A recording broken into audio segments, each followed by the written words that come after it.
안녕하세요. 조신혜 강사입니다. 스트레스 및 정서 관리를 위한 자기 이해와 자기 돌봄을 위하여 멘탈 관리 편으로 MBTI를 통해 살펴보려고 합니다. MBTI 평소에 많이 접했을 텐데요. 이번에는 조금 더 심화된 내용으로 조금 더 유용하고 실질적인 팁을 알려드리도록 하겠습니다. 이 시간을 통해 나와 타인에 대한 이해를 넓히면 좋겠습니다. 자, 시작하면서 여러분들 퀴즈를 하나 드리도록 할게요. 자, 나의 요즘 멘탈 상태는 어떠한지 알약을 보시면 여러분들이 무슨 색깔로 보이는지 한번 보십시오. 1, 2, 3. 자, 넘어갈게요. 알약이 모두 회색으로 보이셨다면 스트레스 지수가 20% 이하입니다. 현재 건강한 상태라고 볼 수 있고요. 알약의 한쪽이 여러 색깔로 보였다. 붉은빛을 띠는 색깔로 보였다. 그러면 스트레스 지수가 40%. 자, 두 쪽이 모두 다 색깔이 있는 붉은 계열의 색으로 보였다 한다면 여러분 현재 70% 이상 스트레스를 받고 있다. 현재 자신의 상태를 알아차림은 굉장히 중요합니다. 자, 지금부터는 나의 에너지가 건강한 모든지 평균 모든지 불건강한 모든지로 살펴보면서 갈 거예요. 그래서 앞으로 여러분들이 자신을 이야기할 때에는 나는 이런 거에 되게 취약한 사람이야 라고 표현하는 대신 나는 요즘 조금 취약한 모드에 있어 라고 표현하시면 좋을 것 같아요. 왜냐하면 우리의 에너지는 이렇게 돌고 돌기 때문에 항상 내가 그러한 상태는 아니기 때문입니다. 그래서 내가 현재는 건강한 모드라면 내가 가진 좋은 장점, 강점을 가지고 재능을 가지고 사람들을 도와주고 또 나 자신을 성장시키는 그러한 모습으로 살아가고 있다면 어느 날인가는 평균 모드, 이것은 성격이 드러나는 모드예요. 그래서 조금씩 조금씩 위태로워지는 스트레스 모드를 취하게 되는데요. 그게 계속 가다 보면, 아, 나는 요즘 아주 취약한 상태에 있어요. 그래서 당분간은 취약한 상태 모드를 취하고 있을 것입니다. 이렇게 표현하시면 훨씬 더 자기 자신에 대한 이해를 높일 수 있을 것 같습니다. 그리고 상대를 이해할 때도 도움이 될 거예요. 자, 지금부터 MBTI를 본격적으로 살펴볼게요. 여러분이 평소에 알던 MBTI와 조금 다른 부분들이 있으니까 눈을 크게 뜨고 마음을 열고 들으시면 좋겠습니다. MBTI는 우리가 아는 MBTI는 원래 칼 융의 심리 유형론에서 나왔거든요. 그래서 이것을 왜 이야기하냐면 칼 융이 우리 안에는 태어날 때부터 선천적으로 고유한 것, 변하지 않는 선천적 심리 선호 경향을 가지고 있습니다라고 얘기했어요. 그러니까 거기에 근거해서 MBTI가 나온 거예요. 그래서 여러분들이 MBTI를 이야기할 때 나는 맨날 MBTI가 변해 라고는 이야기하겠지만 원래 타고난, 내가 타고난 갖고 있는 MBTI의 원래 타고난 것을 찾으시면 좋을 것 같아요. 그래서 그것을 이사벨 마이어스와 캐서린 브릭스라는 이 모녀인데요. 마이어스 브릭스 이름을 따서 MB가 나온 거예요. 그래서 이들이 확장시키고 실용화시켰습니다. 그래서 칼융의 이야기를 조금 접하면 훨씬 더 나 자신과 타인을 이해하는데 도움이 될 거예요. 그래서 우리는 타고 태어난 선천적인 것을 가지고 있다. 다만 살아가면서 환경과의 상호작용을 통해서 내가 원래 오른손을 주로 쓰지만 오른손을 타고 태어났지만 왼손도 잘 쓰는 경향이 생긴 거죠. 그래서 상호작용을 통해서 익숙해졌다. 또는 나는 이런 성향이 아닌데 자라면서 가족이나 이 사회적인 환경 속에서 다른 것을 요청받아서 그렇게 살아가는 경우도 생기는 거죠. 나는 감수성이 뛰어난데 살면서 부모가 "넌 왜 이렇게 눈물이 많니?" 라고 구박을 많이 했다. 그러면 오히려 차갑고 냉정하고 이성적인 게 개발이 되었을 수도 있습니다. 이것이 왜 중요하냐? 나만의 고유한 특성을 발견하고 그것을 존중하면서 살아갈 수 있으면 내 안의 잠재력이 깨어나서요. 가장 나다운 가장 내가 맺을 수 있는 탐스럽고 풍성한 열매를 맺을 수 있습니다. 엉뚱한 것을 계속 열심히 하면 그것을 통해서도 열매를 맺지만 에너지가 많이 들고 힘이 들게 됩니다. 그러니까 내가 고유한 나의 특성을 찾고 그것을 존중하면, 그것을 이해한다면 내 안에 유능감, 만족감이 깨어나게 됩니다. 그래서 선천적 선호 경향을 우리가 알려고 합니다. 자, 보시면 네 가지 선호 지표. 칼 융은 여기 TF까지 이야기했어요. 요 밑에 J와 P를 함께 만들어서 이 MBTI가 완성이 된 거예요. 요것들을 하나씩 살펴보도록 할게요. 외향과 내향은 여러분 대체로 많이 잘 알고 계시지만 그럼에도 불구하고 잘 모르시는 분들도 많이 있습니다. 나는 친구가 많으면 외향, 친구가 별로 없고 소심하고 내성적이면 내향, 이렇게 오해하시는 분들 계시는데요. 조금 오해일 수 있습니다. 내향형의 사람들도 많은 친구들을 좋아하고 사람들 사귀는 걸 좋아하는 경향이 있을 수 있어요.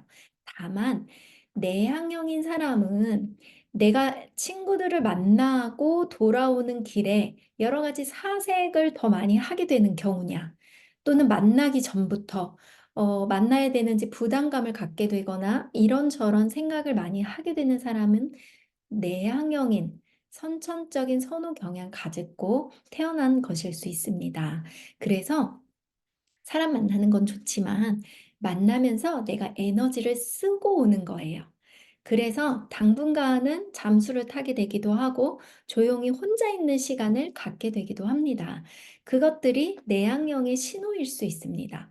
외향형인 사람들은 만나기 전에 이런저런 사색을 하고 걱정을 한다거나 돌아와서도 그 사람이 왜 이런 말을 했지 저런 말을 했지 사색에 잠기거나 계속해서 고민하거나 골똘히 생각하거나 며칠을 잠을 못 자거나 하는 경우가 없습니다.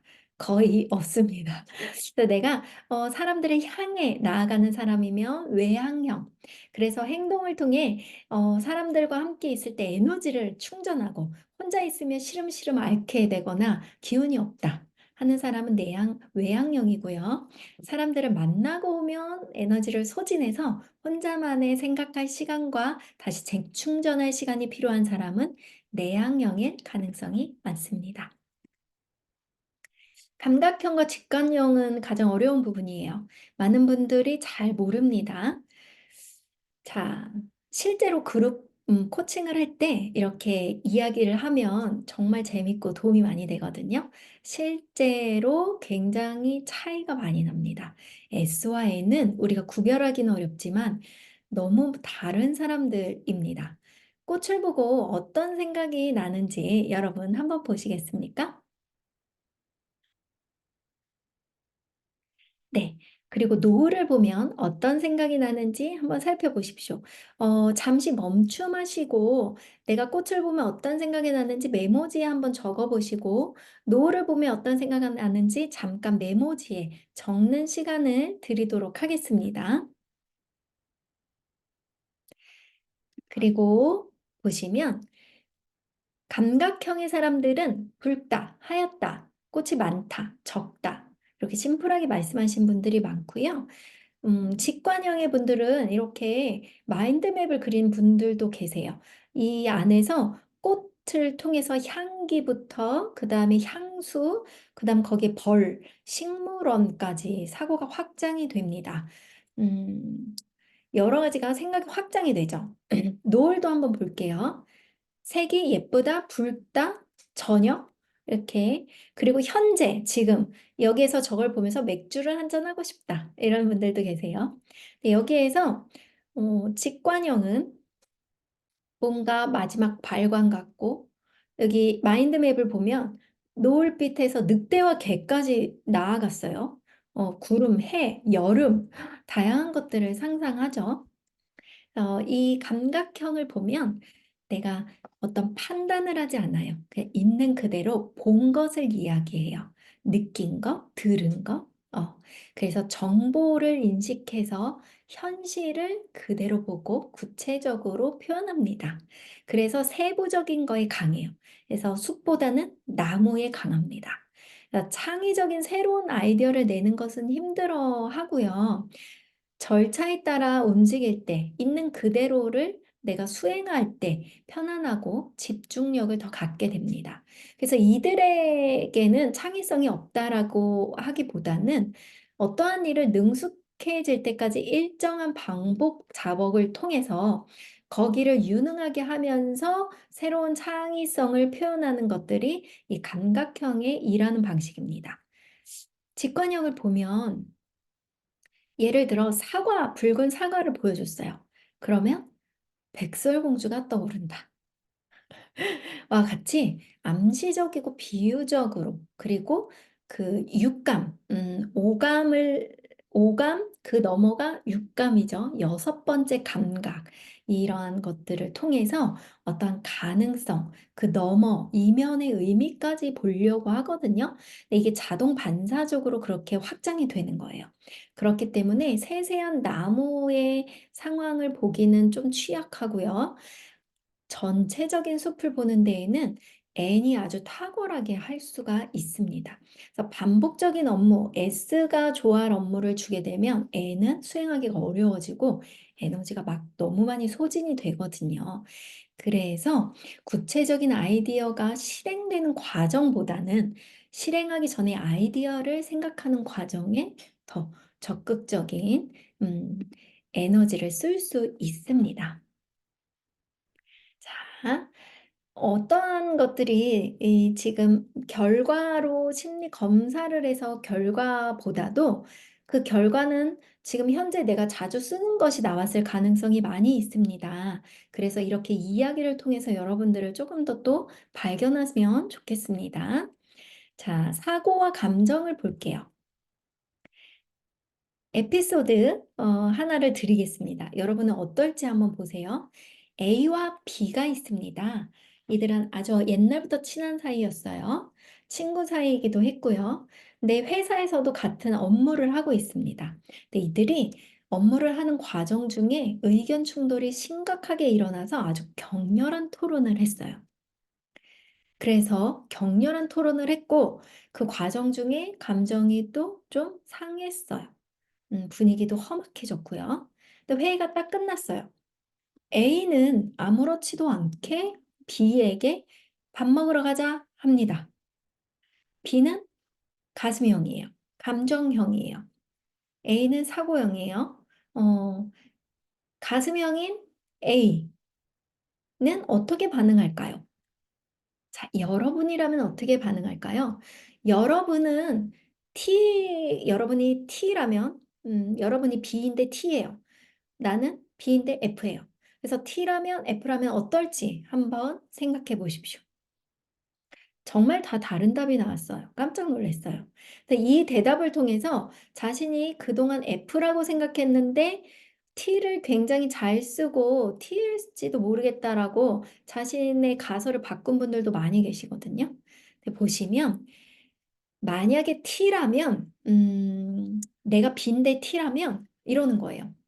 아무렇지도 않게 콜 점심 먹으러 가자 이렇게 하신 분도 계시고 그리고 가서 또 토론하는 거죠. 밥 먹으면서. 그리고 어떤 가슴형은 이렇게 얘기했어요. 절대 같이 나는 밥을 못 먹는다. 감정이 너무 상했는데 어떻게 밥을 같이 가서 먹을 수가 있느냐. 근데 F인데도 I의 성향을 가진 F는 이렇게 말씀하시더라고요. 같이 거절은 못하니까 같이 가긴 한다. 왜냐하면 화합이 중요한 분들이거든요. 그래서 같이 가긴 하지만 속으로 꽁해 있는다. 이렇게 다양하게 얘기를 하는데 가슴형, 감정형과 사고형에 따라 굉장히 많이 다릅니다. 사고형은 그 일과 이런 감정은 별개로 생각하고 일은 일, 밥은 밥, 친구는 친구. 그리고 문제 해결에 더 중심을 맞춥니다. 그래서 별로 감정이 상했나? 이런 것들 때문에 관계를 끊거나 하지 않죠. 가슴형은 마음을 동요하고 그것 때문에 몸의 변화도 일어나고 심장도 두근두근거리고 마음이 아프고 가슴으로 느끼고 굉장히 다른 사람입니다. 그래서 이야기할 때도 내 느낌을 위주로 얘기하고 어떠한 것의 의미를 막 찾으려고 합니다. 그래서 굉장히 T와 F는 다르다. 근데 여러분은 어떤 유형인지 보시고 마지막 J와 P를 보겠습니다.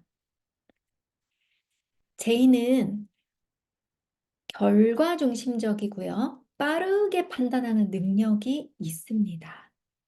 그리고 결정을 신속하게 합니다. 그리고 계획하고 딱 목표가 있어서 그 목표를 지향합니다. 그렇기 때문에 삶을 좀 통제하고 살아가고요. 규칙적이에요. 나는 놀 때는 P야 라고 하지만 거기 안에서도 분명히 J가 나올 거예요. 계획하고 규칙하고 그 안에서 통제하는 어떤 삶의 형태를 지녔다면 J를 타고났을 수 있습니다. 자, P형을 보면 과정을 더 즐기고요. 개방적인 정보를 계속해서 인식하고 받아들이기 때문에 뭘 하나 정해놓지 않아요. 그 대충 큰 그림은 그리되 정해놓지 않고 인식을 계속 개방적으로 받아들이기 때문에 일이 더 커지기도 하고 정보가 더 많아져요. 근데 이거를 딱 심플하게 만드는 데에는 좀 어려움을 느끼겠죠. 근데 되게 개방적이고 자율적이고 융통적이고 유연하게 보입니다. 그러다 보면 어떤 과제물을 제출할 때나 결과물을 내야 될 때에도 끝까지 미루면서 계속 확장시키는 경향이 있고 약간 누군가가 볼 때에는 이 사람 일을 좀 느긋하게 하나, 태만하게 하나, 게으른가? 라고 오해할 수 있어요. 근데 인식형이기 때문에 계속 개방적으로 뭔가 정보를 계속 받아들여서 만들려고 하는 과정을 안에서 겪고 있다라고 이해해 주시면 돼요. 또 결과적으로 판단형이 훨씬 더 결과를 빨리 내겠죠. 그래서 판단형이 이끌어가는 경우가 더 많고 판단형의 속도에 비해서 P는 되게 느리구나라고 생각할, 오해할 수 있는 가능성이 있습니다. 이렇게 시간별로 스케줄을 짜고 계획을 짜는 게 판단형이죠. 근데 인식형은 대충 큰 틀을 정해놓고, 뭐가 일어나는지 개방적으로 열어놓고 융통적으로 활용합니다. 나는 여행할 때는 P인데 일할 때는 J야. 그치만 타고난 자신의 선정적 선호 경향이 있다고 말씀드렸죠. 본인이 어떠한 삶을 취하는지 보시면 알 수 있어요. 아무리 이 자유로운 상황에서도 계획적으로 어느 정도 틀에 갇혀서 사는 사람들이 있고요. 굉장히 실질적으로 계획적으로 하는 것 같은데 전체적으로 보면 되게 불규칙하게 그 계획을 불규칙하게 계획적으로 하는 분들이 계세요. 그래서 본인이 이 유형에 따라서 스트레스 받는 경우가 있어요. J에 비해서 P는 남들보다 좀 느린 구석이 있어 보이고 P 자신이 자기가 뭔가 잘못됐나? 라고 오해할 경우가 있을 수 있거든요. 잘 자신을 알면 좋겠습니다. 그래서 내가 결정을 신속하게 하는지, 좀 결정을 보류하는지, 그래서 나는 대체로 내가 관리를 하는 편인지 아니면 관리를 받는 편인지 보시면 결정적으로 많이 드러납니다. 자, 이렇게 보셨고요. 요 기능에 따라서 여러분들의 스트레스를 받을 때 어떻게 극복하고 해결하는지에 대한 솔루션이 들어 있습니다. 전에 볼 수 없었던 MBTI일 수 있고요. 여러분이 접할 수 없었던 내용일 수 있어요. 아주 도움이 되는 내용이니까 눈을 크게 뜨시고 마음을 여시고 보시면 좋겠습니다. 여러분들 여기 보시면 4명의 심리적 인격들이 있대요, 우리 안에. 근데 마음의 영향력의 순서가 있다고 합니다. 네, 칼융의 심리 유형론에 맞춰 학자들이 이제 표를 만든 건데요. 자, 보시면 내 마음 안에 1위, 2위, 3위, 4위가 있는데 1위는 뭐냐? 마음 안에서 가장 영향력을 행사하는 심리 기능이 있는 거예요. 그래서 요 MBTI 중에 내가 가장 1위로 기능하는 것이 무엇인지 잘 살펴보셔야 돼요. 다시 뒤로 돌아가서 그리고 2위는 부기능인데 1위를 보조하고 심리 안에 불규칙하고 불균형에 쌓인 심리를 균형을 맞춰주는 기능이 2위 기능이다. 그래서 2위 기능은 내가 스트레스 받을 때 해결할 수 있는 가장 힌트가 되는 기능입니다. 그래서 가장 핵심이 되는 나를 도와줄 기능이기 때문에 2위 기능을 잘 보시면 좋겠고 1위와 2위는 장점이라고 볼 수 있고요. 3위와 4위는 단점이자 보완점이라고 볼 수 있는데요. 3위는 약간 미숙하고 서툰 부분이에요. 4위는 가장 나의 열등한 기능이에요. 나에게 가장 덜 발달된 기능이고요. 무의식적이어서 내가 알지 못하는 부분일 수도 있어요. 그림자 같은 부분이에요. 그래서 되게 사용하기 어려운 측면이에요. 가장 취약한 부분.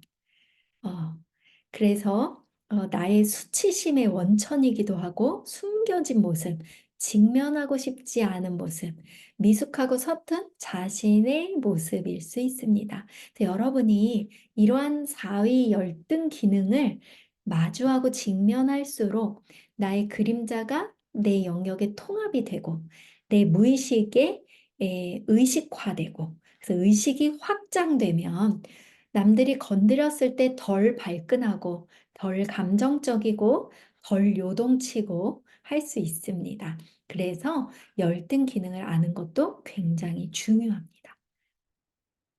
이 표를 잘 보셔야 돼요. 그래서 자신의 유형을 한번 찾아보세요. 그래서 나의 유형 중에 나는 S를 1위로 쓰고 여기 ISTJ예요. S를 1위로 쓰는데 그 중에 가로 I는 뭐냐? 내향형인 S를 쓴다 라고 생각하시면 돼요. 여기 보시면 S를 I로 쓰는 유형들이죠. 여기는 외향형의 S를 쓰는 사람들이에요. 외향형인 사람들은 조금 더 사람들을 향해서 사용하는 거예요. 자신이 갖고 있는 것들을. 자, N은 I를 내향형인 N, 외향형인 E. 이걸 하나씩 설명을 드려보려고 합니다. 그렇게 1위가 어떤 건지 여러분들이 아시면 좋겠고, 2위는 뭐냐? 가장 중요한 나의 스트레스나 심리적 불균형을 도와줄 친구들입니다. 뭐냐? T를 외향형으로 쓰는 것. 이 필요하다. 이런 의미예요. T를 내향형으로 쓰는 것이 필요하다. 2위에서 보시는 중이에요. 그래서 2위는 부기능으로서 나를 도와주는 기능. 자, 3위는 미숙한 기능들이에요. 그 다음에 4위 가장 열등한 기능, 내가 잘 다루지 못하는 기능. 그래서 4위 내가 어느 게 열등한 기능인지 여러분들이 이렇게 살펴보시는 것도 도움이 되겠죠. 그래서 표를 잠시 멈춤하시고, 나의 1위 기능은 뭐고, 2위 기능은 뭐고, 미숙한 3위 기능은 뭐고, 가장 열등한 4위 기능은 뭔지를 메모하시고 강의를 따라오시면 좋겠습니다.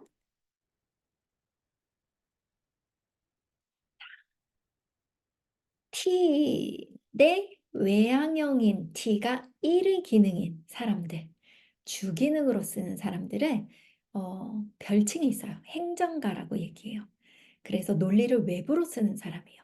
그래서 내가 남들에게 논리를 주장하고 그래서 진취적으로 어떤 조직을 체계화하고 목표를 세워서 그 목표를 달성하고 이러한 행정가의 모습, 그래서 문제를 해결하고 그래서 외부 세계, 시간, 사람, 공간, 사물들, 외부의 것들을 조직하고 달성할 수 있도록 T를 외부로 쓰는 사람들. 아, 나는 이러한 모습이 있겠구나. T를 I로 쓰는 게 주기능인 사람들은 내부로 T를 쓰는 거예요. 분석하고 원리를 이해하고 내 안에서 비판하고 비평하고 하는 것들이 많이 발달되어 있는 사람들이다. 이 사람들은 이를 외향으로 쓰는 거에 비해서는 외부로 잘 드러나지 않겠죠. 자, 다음 F. 감정을 외부로, 외향적 감정. 외부로 쓰는 사람들은 사람들에게 보이기에 굉장히 친절한 가이드. 그래서 자신이 가진 공감 능력, 따뜻함, 친절함들을 근데 가이드는 사람들을 통솔하고 이끌잖아요. 그거를 외부로 활용해서 쓰는 거예요. 그래서 굉장히 사람들과 상호작용하면서 감정을 외부로 표현해서 쓴다. 조직 문화에 적합한 행동을 하고요. 사람들과 친밀한 관계도 맺고 적극적으로 관계를 형성하고 이러한 외향적, 사교적 이미지가 나타나겠죠. 감정을 I로 쓰는, 내부로 쓰는 사람은 양심적인 사람입니다. 그런 모습으로 보여져요. 자기 내부로 차분하게, 따뜻하게, 남을 존중하고 배려하고 인간적인 가치를 스스로 지키려고 하고 그런 것들에 의미를 두고 그러한 모습으로 보여집니다. 감각을 외부로 쓰는 사람은 정찰자란 별칭이 있는데요. 정찰자는 뭐냐면 외부 전쟁 때 외부로 나가서 상대 진영을 파악하고 오는 건데 어떻게 파악해요? 실제로 있는 그대로의 지형 지물을 파악하고 존재하는 것 있는 그대로를 표현하죠. 사실적인 거 관찰하고 뭐 감정을 얘기하는 게 아니잖아요. 그런 것들을 할 수 있는 사람들이에요. 그래서 사람들에게도 굉장히 이 감각적인 거 보고 느끼고 맛보고 이런 것들 있죠. 이런 경험들, 감각적인 경험을 외부에서 찾아요.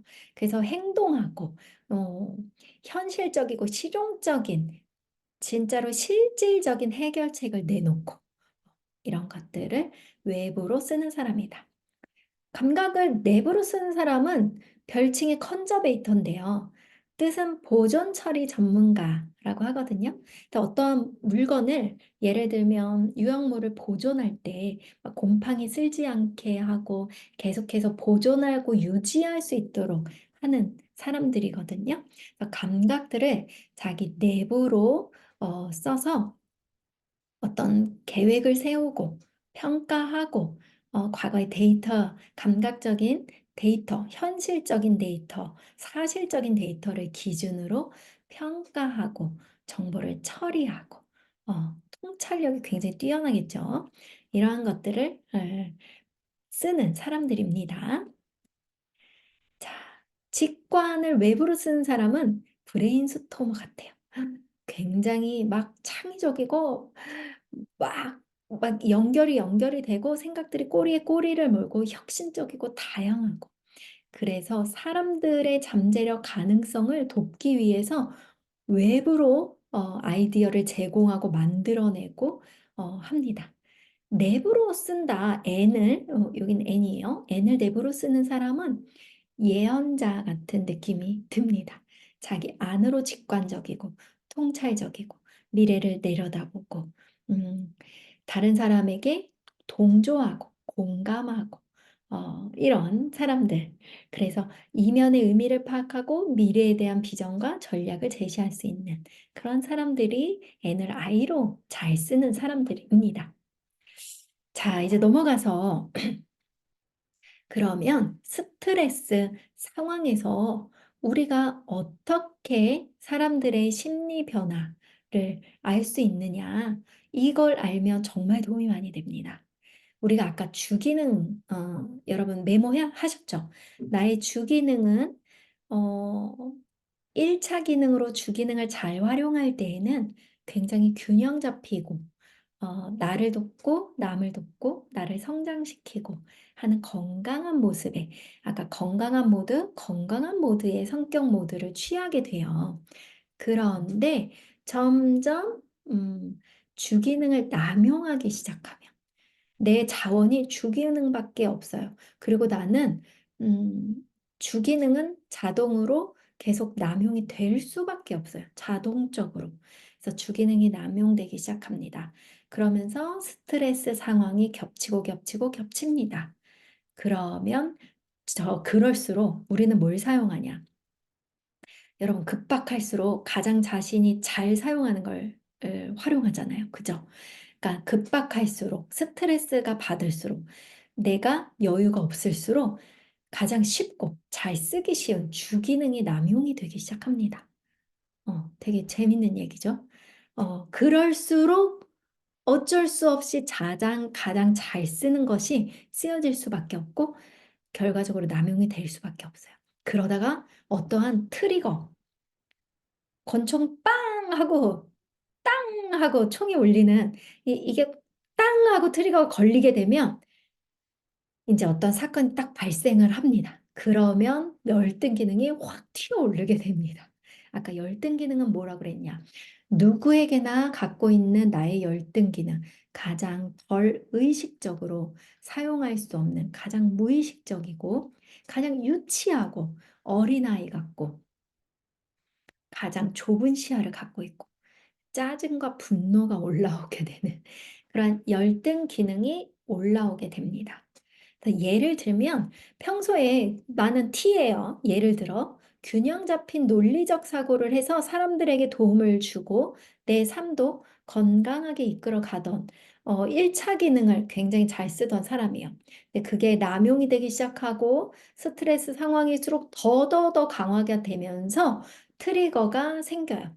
그래서 굉장히 과도한 비판을 하게 되고 굉장히 나의 반대 열등 기능이 튀어올라서 이성적인 사람이 갑자기 되게 감정적이고 자기가 몰랐던 부분들이 이성적이고 객관적인 사람이 막 짜증나고 분노하고 시야가 좁아지고 어린아이 같고 유치해지고 이런 모습이 나타날 수 있습니다. 우리의 그 선호 작용을 강물에 비유해서 얘기하자면 위의 물은 당연히 아래로 흐를 수밖에 없어요. 내가 아무리 노력해도 위로 흐를 수가 없습니다. 그래서 여러분들이 가진 가장 장점인 1차 기능은 계속해서 그 기능에 몰두되고 사용하기 시작하면 강의 하류로 흐를 수밖에 없다는 이치를 아시면 좋겠습니다. 이게 자연스러운 겁니다. 그래서 자연스럽게 맨 위에 있을 때에는 맑고 깨끗했는데 점점 내려올수록 강의 하류로 갈수록 내가 가진 것들이 분열되기 시작합니다. 그러면서 온갖 불순물들이 함께 모여지기 시작합니다. 그래서 이런 것들이 우리가 순환되고 있다라고 알면 좋겠습니다. 그래서 내가 스트레스 모드에 쌓여서 지금 분열 방향에 있구나. 스트레스 모드구나. 이러한 상황들을 바라보고 이 상황을 어떻게 잘 헤쳐나갈 것인가. 부기능을 사용하시면 됩니다. 되게 신박하죠, MBTI. 이거 강의할 때 많은 분들이 굉장히 도움을 많이 되었다라고 해요. 그래서 내가 그동안 1의 기능을 더 강화시킬 수는 없어요. 이제 그게 분열 방향에 온갖 것이 가득 쌓인 강의 하루에 가 있기 때문에 1의 기능 대신 1위 기능의 에너지의 불균형을 도와주는 2위 기능을 활용하면 된다고 해요. 3위, 4위는 왜 안 되느냐? 내가 위기를 타개할 방법을 단점 중에서 찾기는 어려워요. 단점은 아무리 세공해도 나의 가장 쉽게 잘 쓰는 오른손이 될 수는 없어요. 3위, 4위를 잘 세공해도 그래도 왼손인 거예요. 그렇기 때문에 내가 3위, 4위, 4위 기능이 무언지는 아실 필요는 있습니다. 아니, 아주 중요합니다. 내가 스트레스 모드의 열등 기능이 어떤 게 튀어나오는지는 여러분 알고 계셔야 돼요. 정반대의 것이 튀어나옵니다. 여기가 가장 쓰는 게 I였다면 외향형인 E가 튀어나오고요. 반대의 에너지가 튀어나오거든요. 내가 T를 되게 잘 쓴 사람은 F가 튀어나와요. 그리고 내향형의 T였던 사람은 외향형의 F가 튀어나와요. 진짜 무섭죠. 가장 정반대 양극의 에너지가 튀어나오니 우리 칼 융이 이야기한 것이 대극의 합의를 얘기했거든요. 정반대 에너지예요. 양극에 있는 에너지의 합의를 얘기했어요. 그래서 여러분들이 어떤 에너지를 가장 많이 쓰고 그 에너지를 몰두하고 너무 그 에너지에 치중하다 보면 시소처럼 정반대 에너지가 올라갈 수밖에 없다라는 에너지의 자연스러운 이치를 잘 아시고 이해하실 필요가 있습니다. 그래서 이 요것들을 하나하나 여러분들께 간단하게만 알려드리도록 할게요. 이 표를 잘 기억하셔서 나의 2위 기능을 잘 아시고 스트레스를 잘 해결해 나가시면 좋겠습니다. 이걸 아시면 나뿐만 아니라 상대도 이해하게 되고요. 관계 안에서, 조직 안에서 사람을 대할 때 굉장히 유능해지겠죠. 자, 여러분, 다음 것을 한번 보도록 하겠습니다.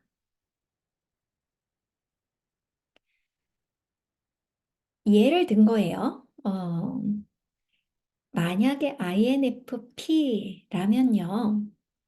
1차 기능으로 F를 I로 쓸 거예요.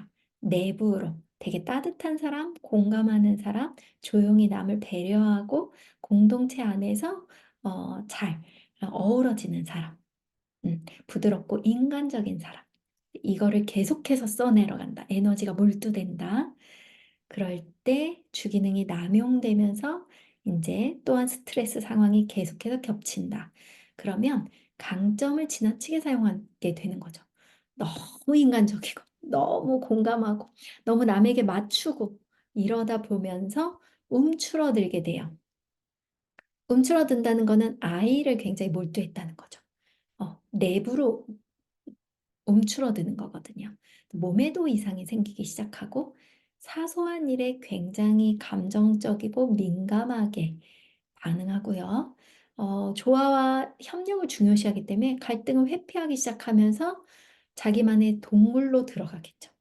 그러면서 몸도 움츠러들고 몸도 아프고 총체적 난국입니다. 어느 한 트리거가 사건이 딱 발생을 해요. 극심한 사건이 나를 건드리는 사건이 발생하기 시작하면 정반대의 열등 에너지가 튀어오릅니다. 제일 못 쓰는 게 뭐였어요? INFP의 가장 못 쓰는 에너지는 T예요. 그걸 외향으로 쓰는 거거든요. 그게 튀어나와요. 그럼 너무 무섭겠죠. 자기가 잘 다루지 못하고 가장 열등하고 수치심을 느끼는 모습이 튀어나오는데 굉장히 비판적이고, 왜냐하면 T 기능이 잘 발달되지 않은 사람이에요. INFP는. 그래서 T 기능이 잘 발달되지 않기 때문에 비판이 가장 취약한 부분이란 말이에요. 비판하는 것이. 그런데 그게 튀어 올라오면 잘 비판하지 못하는 너무 비판적이고 왜곡된 사고를 하게 되고 왜곡된 비판을 하는 거죠. 상황에 맞지 않은 무모한 행동까지 하게 됩니다. 이게 이 외향형으로 나타나니까. 실질적으로 상황을 막 통제하기 위해서 충동적으로 행동하고 나와 전혀 맞지 않은 과격한 행동이나 통제하고자 하는 행동을 통해서 무모하게 행동하고 그리고 말한 대로 열등 기능은 굉장히 유치하죠. 그리고 시야가 좁죠. 넓은 생각을 하기 어렵죠. 빠져나오기가 어렵습니다. 그럴 때 어떻게 빠져나오느냐? 2차 기능. 가장 잘 쓸 수 있는 부기능을 활용하여 나오는데 평소에 내향형이었단 말이에요. 외향형을 쓰셔야 돼요. 그리고 어, N을 쓰는 거예요. 그러면 어떻게 되느냐, 부기는 내면의 균형을 회복하는데 왜냐 내향형의 감정을 많이 썼잖아요. 근데 이거를 회복하도록 도와주는 게 어, N이에요. 직관이에요. 그래서 열린 사고방식을 할 수 있도록 미래 가능성, 비전들, 더 큰 나무, 큰 숲을 보도록 도와주거든요. 다만 이거를 혼자 하기보다 사람들과 하는 새로운 활동, 새로운 장소, 새로운 것들의 새로운 사람들을 맛보면서 그러한 느낌들을 통해 아이디어를 나누고 하면서 나의 관점을 확장시켜 나가는 것입니다. 자, 이렇게 나갈 수 있습니다. 자신의 스트레스 상황에서. 간단하게 하나씩 알려드리도록 할게요. 자, T를 외향으로 쓰는 사람은 외향형은 이게 부기능인 거예요. T를 E로 해야 하는 게 나의 부기능이다. 메모하신 것 중에 참고하셔서 그런 사람은 원래는 I였을 거예요. 독립적이고 개인주의자였다면 외향적인 사고를 할 수 있는 행동. 그래서 사람들과 논리적인 생각을 주고받으면 좋은데 모임에서 아무나 만나지 마시고 안전한 공간인가, 안전한 대상인가, 안전한 사람들인가를 생각하셔야 돼요. 그러한 공간이 더 먼저 영순위로 중요하고요. 안전하다면 그 신뢰할 만한 사람, 존경할 만한 사람들과 내 안으로만 생각을 파고들지 마시고 주고받고 하시면서 하시면 좋고요. 이를 써야 되기 때문에 그냥 계속 듣고 생각하는 거에 치중했던 삶이라면 적극적으로 내 생각을 이야기해보는, 행동해보는 삶이면 좋겠습니다. 자, T를 I로 써야 되는 사람이 부기능인 사람은 안 돼요. 에너지 넘치고 활기찼다면 이번에는 좀 조용히 마음을 차분하게 혼자만의 시간을 꼭 가지시고 혼자 할 수 있는 거, 조용히 할 수 있는 거, 그런 것들을 해보시면 좋아요. 혼자 할 수 있는 활동들. 그래서 혼자 앉아서 이성적으로 의미를 부여하고 순서를 정하고 하시면 좋겠습니다. 자, 감정을 외향적으로 생각하는 F 가로 E는 맨날 혼자 생각에 빠지고 했던 사람들인데 외향으로 감정을 내보이면 좋겠어요. 신뢰할 만한, 존경할 만한 사람들과 삶의 의미, 나 혼자만 생각했던 내 안의 내면의 느낌이나 두려움, 염려들을 사람들과 함께 더불어 나누는 거죠. 아주 도움이 많이 됩니다.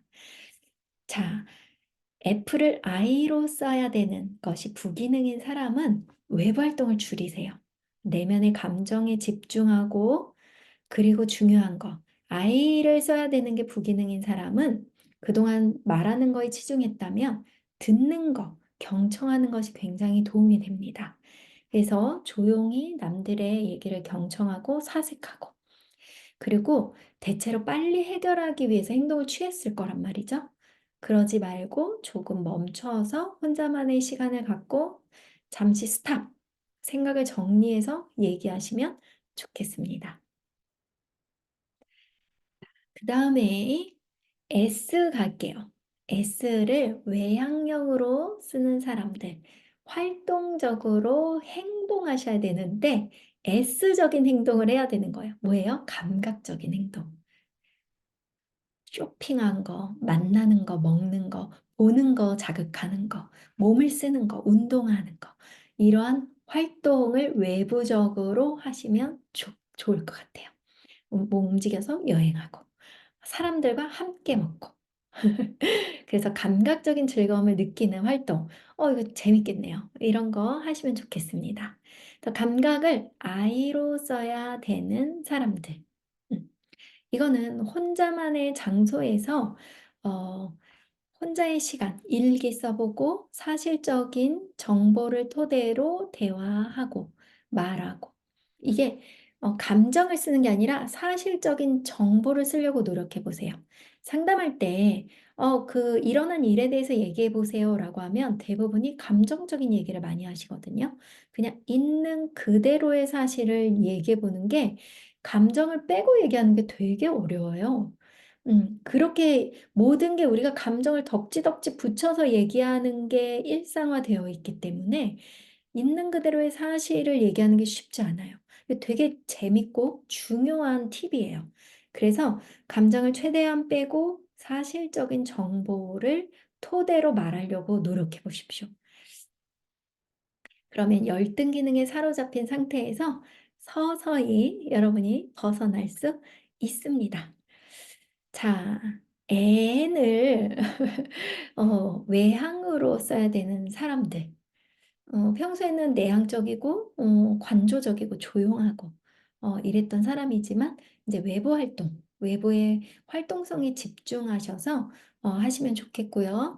외부에서 신뢰로운 사람들과 열린 사고방식으로 새로운 가능성, 비전 이런 것들, 평소 하지 않았던 것들의 장소에서 사람을 만남을 통해서 브레인스토밍 하는 거예요. 계속 창의적인 영감을 얻고 계속해서. 근데 이 창의적인 영감이 혼자 있으면 안 되고 마중물이라고 하죠. 뭔가를 하나 부어줘야 창의성이 생긴단 말이에요.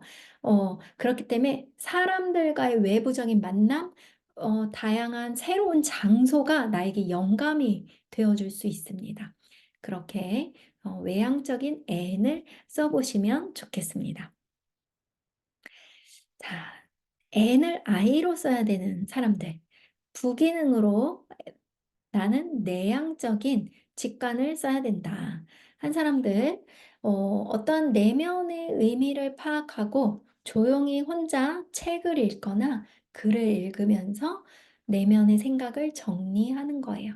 그래서 혼자서 마인드맵도 그려보시고, 전지 하나 집에 붙여놓으시고, 크게 크게 그림도 그려보십시오. 그렇게 큰 그림으로 돌아볼 때 여러분들 도움이 아주 아주 많이 됩니다. 그래서 이렇게 보시면 우리가 전체적으로 좀 새로운 MBTI를 만났을 거예요. 표를 다시 한번 보여드릴게요. 그래서 1위 기능이 나한테 어떤 기능이 주 1위 기능이었는지 이런 걸 알면 내가 대하기 어려운 사람들, 조직 안에서도 리더십을 가질 수가 있어요. 왜냐하면 내가 휘둘리지 않고 사람을 상대할 수 있는 힘이 생기기 때문이에요. 그래서 아, 저 사람은 지금 이러한 에너지를 가지고 있구나. 이 사람이 잘할 수 있는 두 번째 기능, 이 사람을 보완시킬 수 있는 것은 이거겠구나. 나는 이거겠구나. 아, 이 사람들 또는 나는 이런 것이 취약하구나. 미숙하구나, 열등하구나, 이런 것들을 건드리면 수치심을 느끼고 모멸감을 느끼겠구나. 대체로 단점인 3, 4위는 여러분, 건드리지 않는 것이 좋아요. 3, 4위를 건드리는 말이나 행동을 하게 되면, 그 사람의 열등 기능을 튀어오르게 할 수 있습니다. 네, 트리거가 될 수 있어요. 그래서 여러분 트리거가 되는 것들은 좀 조심할 필요가 있어요. 그래서 이것들을 이렇게 이해하면 외우지 말고 이해하시면 도움이 될 것 같습니다. 넘어가셔서 매일매일 자기 관리, 감정 관리할 수 있는 거 팁을 한번 같이 해보도록 할게요. 그래서 우리가 어떤 일이 생겼을 때 문제와 다투고 씨름하지 않았으면 좋겠어요. 대체로 쟤는 왜 저러지? 라고 얘기하지만 그러지 않고 나는 왜 그렇게 느낄까? 에 초점하시고 문제를 외부로 돌리지 마시고 나 자신에게로 돌리시면 좋을 것 같아요. 그래서 나는 왜 그런 거에 불편하게 여길까? 왜 그것이 자꾸 마음이 쓰일까? 이렇게 생각하시면 여러분에게 아주 도움이 될 거예요. 자, 일을 왜 그렇게 했냐? 어, 너는 왜 그러냐가 아니라 어떻게 하면 해결 중심 할 수 있을까? 그래서 5분만 투자하시면 여러분들이 해결 중심으로 스스로 코칭하고 하실 수 있습니다. 문제를 생각해 보는 거예요. 간단하게 단어로 적으세요. 사건, 어떠한 일이 언제 무슨 일이 일어났다. 이렇게 메모로 간단히 단어로 메모하시면 좋겠고요. 그 다음에 목표를 세우는 거예요. 내가 이거를 어떻게 해결하고 싶은 건지. 결과적으로 내가 관계가 깨어졌으면 좋겠는지. 예를 들면 회사를 그만두고 싶은 건지, 아니면 내가 진짜 원하는 게 뭔지, 아니면 이 안에서 협력해서 잘 헤쳐나가고 싶은 건지, 그 사람의 마음을 상하게 하고 싶지 않은 건지, 그럼 내가 마음이 좀 편안해졌으면 하는 건지, 본인이 원하는 상태를 정확하게 아시는 것이 굉장히 도움이 됩니다. 그리고 나서는 장애물을 찾는 거예요. 대체 내 안에서 이 일이 일어나지 못하는 이유는 뭘까? 되는 대로 다 적어보십시오. 마인드맵 하면 좋죠. 여러 가지를 다. 내가 이걸 하지 못하는, 내가 이게 문제인 이유는 뭘까? 그 다음에 이거를 하지 못하는 타인에게 있는 문제는 뭘까? 음, 그리고 상황 속에서는 이게 어떤 것이 문제가 있을까? 상황 속에서 알아보면 좋아요. 그래서 나 자신의 욕구도 알고 타인의 욕구도 알고 상황 안에 객관적으로 판단할 수 있는 힘도 생기고 나 자신이 개선할 점도 내가 가진 장점도 타인이 가진 장점도 타인이 가진 취약점도 그러면 나를 알고 타인을 알면 나를 조절하고 타인을 대처할 수 있고 상황 속에서 가장 적합한 효율적인 해결을 할 수 있겠죠. 해결 방안을 찾는 거예요. 자원, 사람, 방법 여러 가지 통해서 10가지는 적어 보십시오. 그러다 보면 그중에 하나 쓸모 있는 것이 나옵니다. 여러 가지 간단하고 심플한 것들을 적어 보시고 그다음에 당장 행동할 것이 무엇인지 네, 한 가지를 행동 원칙을 정하세요.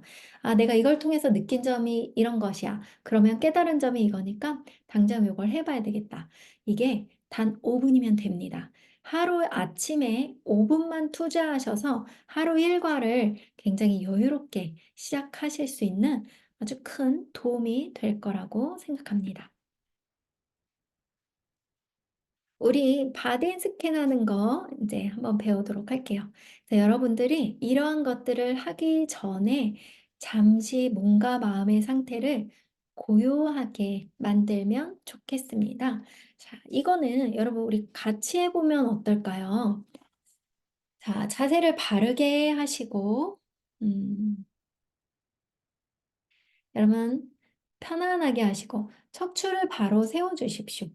발바닥도 땅에 잘 닿는지 보시고 손바닥은 위로 향하게 한 채 허벅지 위에 올려놓으십시오. 고개도 앞으로 많이 나오진 않았는지 살펴보세요. 거북목이 되어가고 있진 않은지. 그러면 척추에서도 척수가 액이 잘 흐릅니다. 그럼 내 몸과 마음도 정신도 조금 더 편안하고 맑게 해줍니다. 지금부터 지그시 눈을 감고 천천히 호흡해 볼게요. 코로 숨을 들이마시고 입으로 천천히 내뱉을 거예요. 몸과 마음이 고요해지는 걸 느껴보시고 호흡을 들이마시고 내뱉을 때에 조금 더 호흡을 길게, 고요하게, 일정하게 해볼게요. 자, 지금부터 주변의 작은 소리들도 느껴보시고 현재 공기나 온도, 의자의 촉감, 내가 입은 옷의 감촉들 있는 그대로 느낍니다. 몸과 마음이 편안해지고 있습니다.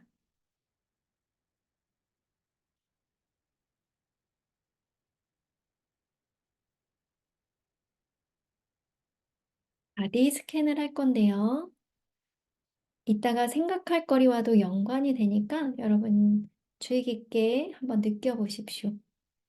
머리끝부터 발끝까지 느껴보는 거예요. 머리카락, 눈,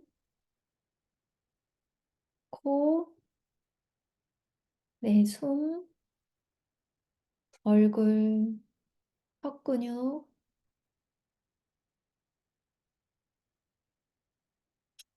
호흡은 멈추지 않고 자연스럽게 해주십시오.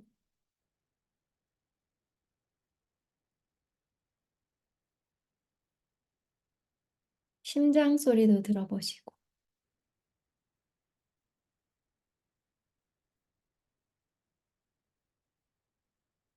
천천히 온몸을 머리끝부터 발끝까지 스캔하듯이 천천히 느끼면서 머무르십시오.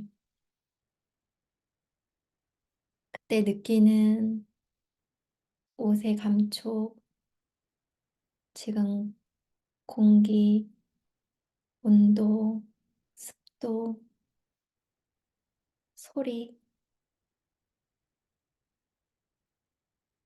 그리고 내 몸의 느낌. 천천히 느끼시고 이따가 생각할 거리에 적어주시면 되세요.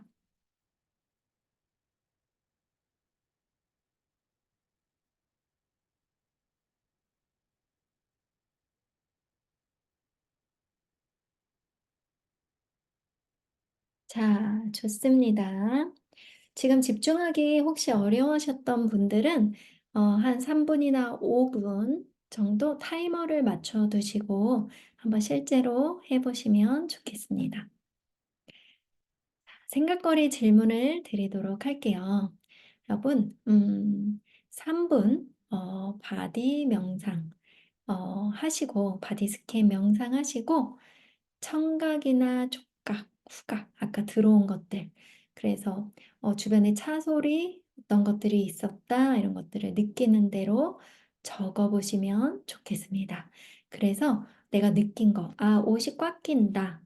이런 명상을 통해서 다이어트를 하신 분들도 계세요. 왜냐하면 내가 계속 배가 부른 상태를 인식하고 깨닫고 알아차림하는 거거든요. 그리고 주변의 소리가 굉장히 시끄러웠구나 이런 것들을 알아차릴 수도 있고요. 그리고 '내가 뭔가 옷이 불편했구나. 어딘가가 힘이 많이 들어가 있구나. 목이 뻣뻣하구나. 운동이 필요하겠다.' 이런 것들을 여러분들이 알아차릴 수 있습니다. 그래서 그때 있는 그대로의 사실을 감각을 적어 보시고 그다음에 전체적인 느낌을 적는 거예요. '아 내가 굉장히 몸이 지금 안 좋았었던 것 같다. 어딘가 혈액순환이 안 되는 것 같다. 내가 되게 지금 배가 불러서 불쾌한 상황이었구나.' 라든지 아니면 '주변이 너무 시끄러워서 나 지금 되게 스트레스 받고 있었구나.' 이러한 현실, 현재를 있는 그대로 알아차림할 수 있도록 도와줍니다. 그러면서 다시 한번 3분 명상을 하면서 그다음에는 내면에 집중을 하셔서 내면 안에서 내게 주는 조언이 있는지 어떤 메시지가 있는지 예를 들면 주변이 너무 시끄러우니 뭔가 일을 할 때는 조용한 카페에 가서 한다든지 과제를 수행할 때는 아니면 '내가 지금 스트레스가 많았으니 나는 좀 맛있는 걸 먹고 회복하는 것이 필요할 것 같아. 나를 좀 돌봐야 되겠어.' 라든지 자신에게 줄 수 있는 조언 또한 명상을 하면서 들어보세요. 그래서 명상을 해서 들어서 그 조언을 적어 보시면 좋겠습니다. 자, 다시 한번 얘기하면 바디 스캔 명상한 있는 그들의 감각들 느꼈던 거 적고 그다음에 전체적으로 했던 느낌을 적고 그다음에 나 자신에게 주는 내면의 조언은 무엇인지 다시 한번 명상을 통해서 적어 보는 거예요. 자, 여러분 긴 시간 들어주셔서 감사합니다. 여러분들 삶에 나와 타인에 대한 이해가 더 깊어지고 넓어지는 시간이 되었으면 좋겠습니다. 여러분 감사합니다. 저는 여기까지 하도록 하겠습니다.